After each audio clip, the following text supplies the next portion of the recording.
May baril ka ba? Yes, Your Honor, may service firearms po ako. At hindi ko na kailangan yung witness protection, Your Honor. Kaya ko sarili ko. Oh, yan ang Marines. At may mga tropa naman ako na kayang dumipisa sa akin, Your Honor. Yan ang Marines. Paano yung meron kami ritong motion sana na koberan ka ng Yes, Your Honor. protective custody ng Senate?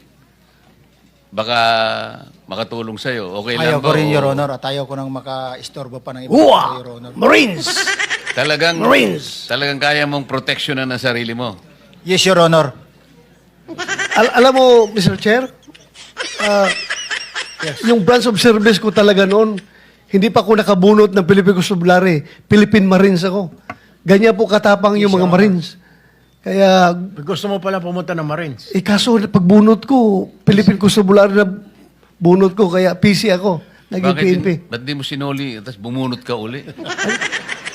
Sabi nila, yan ang kapalaran mo, huwag mong baguhin.